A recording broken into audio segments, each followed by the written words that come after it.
नमस्कार। किताब किस्से और कहानियों में आपका स्वागत है। आज हम बात करेंगे एक ऐसी किताब की जिसका शीर्षक सुनकर आप थोड़ा दहल जाएंगे, और शायद ये शीर्षक दिया भी इसीलिए गया है। किताब का शीर्षक है if you meet the Buddha on the road, kill him. जी हाँ, आपने बिल्कुल ठीक सुना कि अगर आप बुद्ध से कभी सड़क पर मिलें तो उनका वध कर दें। इसके लेखक हैं शेल्डन कॉप। शेल्डन कॉप खुद एक साइकियाट्रिस्ट हैं और साइको एनालिस्ट हैं, और उन्होंने ये किताब आज से 30 या 32 साल पहले लिखी थी। असल में इस किताब का जो आधार है वो बड़ा ही नायाब है एक तरीके से, क्योंकि शेल्डन कॉप शुरुआत ये करते हैं कि किताब में वो कहते हैं कि जो पेशेंट है या जो मरीज़ है, साइको एनालिसिस का जो मरीज़ है या जिसको कि साइकेट्रिक मदद की ज़रूरत है, उसका जो मरीज़ है वो असल में एक तीर्थ यात्री है। वो अपने आप को समझने की जो तीर्थ यात्रा है उस पर निकला हुआ है।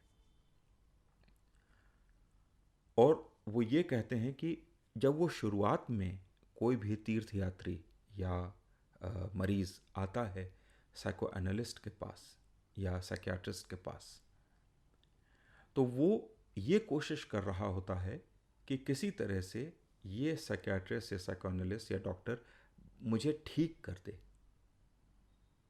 जो बात वो समझ नहीं रहा है वो ये कि कोई किसी को ठीक नहीं कर सकता। हाँ, शारीरिक कष्ट जो हैं वो दवाइयों से ठीक हो सकते हैं, लेकिन अगर आप अपनी मानसिक बीमारियों से, मानसिक विकारों से जूझना चाहते हैं, तब साइकियाट्रिस्ट या साइको एनालिस्ट सिर्फ आपका मददगार हो सकता है, सहायक हो सकता है, लेकिन वो यात्रा आपको खुद ही करनी पड़ेगी। उस दर्द को आप ही को महसूस करना पड़ेगा और आप ही महसूस कर भी पाएंगे, और उससे निकलने की सारी कोशिशें आपको ही करनी पड़ेंगी। और फिर शेल्डन कॉप जो है वो कई ऐसे उदाहरण देते हैं जहाँ कोई व्यक्ति उनके पास आया और उनसे पूछने लगा कि उसे परेशानी क्या है। उन्होंने परेशानी उसको बताई, समझाई, लेकिन वो अपने जो शुरुआती दौर है उसका उदाहरण देके कहते हैं कि बड़ी जल्दी मेरी समझ में आ गया कि मैं किसी की मदद नहीं कर सकता, क्योंकि हर व्यक्ति को अपना बोझ खुद उठाना पड़ेगा। और यहाँ वो बुद्धिस्ट जो भिक्षु होते हैं, बौद्ध भिक्षु होते हैं, उनकी उस बात को बार बार कहते हैं कि ज्ञान एक ऐसी चीज़ है, समझ जिसे कहते हैं, विजडम अंग्रेजी का जो वर्ड है, वो किसी को दी नहीं जा सकती। वो उस व्यक्ति को खुद ही महसूस करनी होती है। एक प्रक्रिया है जिससे गुजरना पड़ता है, अनुभव हैं उनसे गुजरना पड़ता है, और उनको गुजरने के बाद उन पर सोचना पड़ता है, समझना होता है, और ये सब करने के बाद एक दिन उसको कुछ एहसास होता है। वो जो एहसास है अपने अनुभवों के महसूस करने के बाद, वही ज्ञान है, वही सच्चा ज्ञान है। उसी को जो है हम विजडम अंग्रेजी में कहते हैं। और ये एक व्यक्ति दूसरे को नहीं दे सकता। सवालों के जवाब दिए जा सकते हैं, लेकिन वो जवाब आपके अंदर कोई बदलाव लेकर नहीं आएंगे। इसीलिए पुराने ज़मानों में ये कहा जाता था कि व्यक्ति को देखो, वो कहाँ पर खड़ा है ये देखो, और उसके हिसाब से ही उसको संदेश दो, उसकी भाषा में उसको समझाने की कोशिश करो, क्योंकि अगर आपने उसके स्तर से ऊंची कोई बात कह दी तो उसके समझ में नहीं आएगी और वो खींच जाएगा। तो वो कहते हैं कि जैसे तरबूज होता है, किसी के सामने बस तरबूज छोड़ दो, जिसको उसका हरा रंग पसंद है वो बस उसके हरे रंग को निहारेगा और चला जाएगा। जो ये जानना चाहता है कि वो क्या चीज़ है, वो उसको सूंघेगा, जो और कौतूहल रखेगा वो उसको उठाएगा, जो और कौतूहल रखेगा वो उसे काटेगा, और काटने पर उसको अंदर लाल रंग दिखाई देगा। उसको और कौतूहल होगा तो वो उसको खाएगा और उसका रस का स्वादन करेगा। जब ये रस उसे मिलेगा तो उसकी जो खोज है वो पूर्ण हो जाएगी। लेकिन हर आदमी उतनी मेहनत नहीं करेगा रस पाने के लिए। इसलिए आप तरबूज को सामने छोड़ दीजिए। जिसकी जैसी हैसियत है, जिसकी जितनी श्रद्धा है, वो उसी हिसाब से अपने लक्ष्य तक पहुंच जाएगा। शेल्डन कॉप एक और बड़ी नायाब बात कहते हैं। नायाब तो नहीं है, क्योंकि बौद्ध जो साहित्य है उसमें ये बात कई बार कही गई है। वो कहते हैं कि सच आपको स्वतंत्र नहीं करता है, और ना ही तथ्य आपके तौर तरीकों को बदलते हैं। यानी कि अगर मैंने आपको कोई सच बता दिया तो ये बात नहीं है कि आप वो सत्य समझते ही जो है आपको जो है एक तरीके का ज्ञान प्राप्त हो जाएगा और आप जो है बुद्ध हो जाएंगे। नहीं, उसके बावजूद आपके सवाल बने रहते हैं, आपका दर्द बना रहता है। तो सत्य आपको स्वतंत्र नहीं करता है। और अगर मैं तथ्य आपके सामने रख दूं तो तथ्य समझने के बावजूद आप ये कह सकते हैं कि नहीं, मैं तो जैसे करता हूं वैसे ही करता रहूंगा, जो मेरा काम है मैं वही करूंगा, जैसे मुझे करना है मैं वैसे ही करूंगा। तो तथ्य जान के भी व्यक्ति अपने तौर तरीके बदल ले, ये जरूरी नहीं है। तो ऐसे में करना क्या चाहिए? ऐसे में जो गुरु है या जो सहायक है या जो साइकियाट्रिस्ट है, उसको देखना चाहिए कि उनका जो मरीज है या जो तीर्थयात्री है वो कितना ज्ञान लेने के लिए तैयार है, और बस उतना ही उसको बताना चाहिए, और वो भी कहानी और किस्सों के रास्ते, क्योंकि उस तरह से दिया गया ज्ञान ज़्यादा महत्वपूर्ण होता है। इसके बाद इस किताब में असल में 4 हिस्से हैं, और 4 हिस्सों में से जो शेल्डन कॉप हैं वो इसी बात को और विस्तार से बताते हैं, और बताते हैं कई कहानियों के साथ। हर कहानी में उनको ये है कि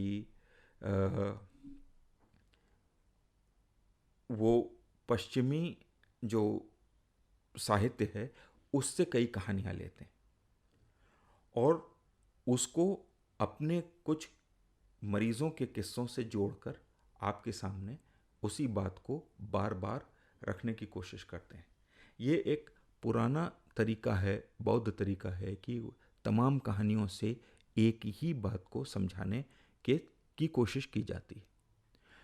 तो शेल्डन कॉप भी उसी तरीके को इस्तेमाल करते हैं। वो गिलगमेश और सिद्धार्थ, हरमन हेस की जो सिद्धार्थ है किताब, उसका हवाला देते हैं, गिलगमेश का सहारा देते हैं, डॉन कोयोटी की कहानी सुनाते हैं, दांते की इन्फर्नो की कहानी सुनाते हैं, कैंटरबरी टेल की कहानी सुनाते हैं, मैकबेथ की कहानी सुनाते हैं। और इन सब कहानियों के ज़रिए वो आपको एक ही बात समझाने की कोशिश करते हैं कि तीर्थयात्री या मरीज़, दिमागी परेशानियों का जो मरीज़ है वो असल में एक तीर्थयात्री है, लेकिन तीर्थयात्री की मदद करनी है, उसके बिहाफ पर उसकी यात्रा नहीं करनी है। यात्रा तो वो खुद ही करेगा। वो ये बताते हैं कि ये जो मरीज़ आते हैं किस तरीके के होते हैं। पहला मरीज़ वो होता है जो लदता है, लद जाता है आपके ऊपर कि भाई मुझे ठीक करो, अब तो मैं तुम्हारे पास आ गया हूँ। दूसरे मरीज़ वो होते हैं जो आपको ही बुरा ठहराने लगते हैं, आपके सामने कमज़ोरी का बहाना करके कि तुम कितने क्रूर हो, मैं इस बुरी हालत में हूँ, क्या तुम मुझे बचा नहीं सकते, और मैं तो इतना अच्छा हूँ, पूरी दुनिया बहुत बुरी है, और इस बुरी दुनिया में एक तुम भी बुरे हो जो मुझे मेरी खराब स्थिति से निकालना नहीं चाहते। और शेल्डन कॉप कहते हैं कि उसके इस तरीके के ड्रामे में बिल्कुल शामिल होने की ज़रूरत नहीं, क्योंकि ये यात्रा तो उसको ही करनी है अकेले। और इसी को समझाने में वो अपना पूरा समय लगाते हैं। एक बात जो इस किताब के साथ ही नहीं, कई और किताबों के साथ मैंने देखी है कि जब आप एक छोटा सा आइडिया लेकर चलते हैं तो कई बार बड़ा मुश्किल हो जाता है किताब में जो पाठक है उसको बांधे रखना।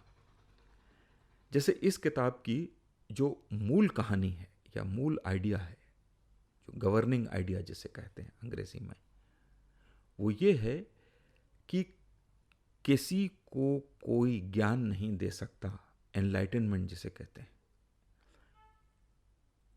वो कोई किसी को नहीं दे सकता, कोई किसी को बुद्ध नहीं बना सकता।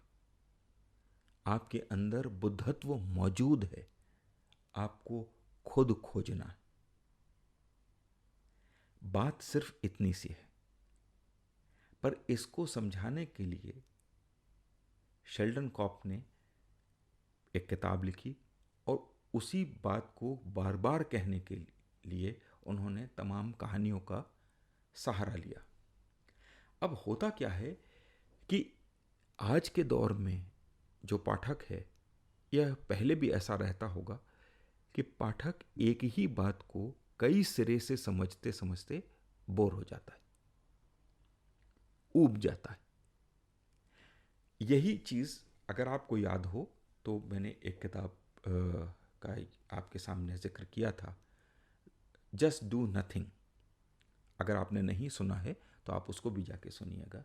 वहाँ पर भी यही एक चीज़ की मुश्किल आ रही थी कि एक छोटी सी लाइन वो आपका आधार बन जाती है, लेकिन उस आधार को साबित करने के लिए आपको इतना बार, इतनी कहानियाँ, इतने लंबे लंबे रास्ते, इतने घुमावदार कहानियाँ और घुमावदार तथ्य पेश करके उसको साबित करना पड़ता है कि कई बार पाठक जो है वो उससे पूरी तरह ऊब जाता है। If you meet the Buddha on the road, kill him. कहानी भी कुछ इसी तरीके की है। इस किताब का भी कुछ यही हश्र होता है जब तक आप आधे रास्ते पहुंचते हैं। असल में ये एक ज़ेन टाइटल है, एक ज़ेन कहानी है, या ज़ेन बुद्धिज़्म जो है जापान का, उसके जो भिक्षु हैं वो यही बात कहते हैं अपने सारे अनुयायियों से कि अगर बुद्ध तुम्हें रास्ते में मिले तो उनको मार देना, क्योंकि बुद्ध तुम्हें बुद्धत्व तक नहीं पहुंचाएंगे, तुम खुद ही वहां पहुंचोगे। वो तुम्हारे अंदर मौजूद है, तुम्हें सिर्फ उसे खोजना है, किसी की राह नहीं तो देखनी है। तो किताब का जो शीर्षक है वो है तो बड़ा आकर्षक, और वो बिल्कुल आपको अपनी तरफ आपको चौंकाता है, और चौंकाने के कारण वो आपको आकर्षित भी करता है। लेकिन उसमें इतनी कहानियाँ, इतने इतने उसके तर्क, मुझे नहीं लगता कि उसकी इतनी ज़रूरत थी। कम तर्कों में भी ये किताब पूरी की जा सकती थी और उसका इम्पैक्ट वही रहता। फिर भी अगर इसे दूसरे नज़रिए से देखा जाए तो आपको गिलगमेश की, कैंटरबरी टेल की, मैकबेथ की, सिद्धार्थ की, डॉन कोयोटे की, दांते की, इन सब की कहानियाँ भी सुनने को मिलती। तो अगर आप अपने बोर्डम को, अपनी ऊब को नियंत्रित कर सकते हैं तो ये किताब आपको बहुत सारी नई जानकारी भी देगी। पश्चिमी और भारतीय सभ्यता से जुड़े बहुत सारे जो आयाम हैं और कहानियाँ हैं उनके बारे में भी आपको बताएगी, और आप उतने ही समृद्ध होके इसमें से निकलेंगे। लेकिन हाँ, आधे रास्ते के बाद ये किताब थोड़ी दुरूह हो जाती है। तो आज के लिए इतना ही। फिर अगले हफ्ते फिर किसी किताब के साथ मिलेंगे। तब तक के लिए नमस्कार।